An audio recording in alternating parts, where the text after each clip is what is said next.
thank you for stopping. You're looking at the first truck in the world that could drive all by itself in these difficult conditions. It uses laser sensors to see. Time to drive on.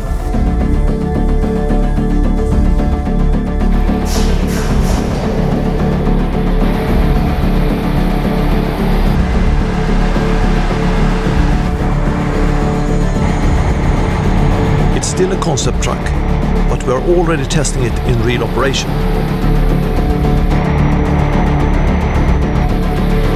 This will truly change the mining industry and the whole society. It will make it more productive, more sustainable and safer. And it's just the beginning.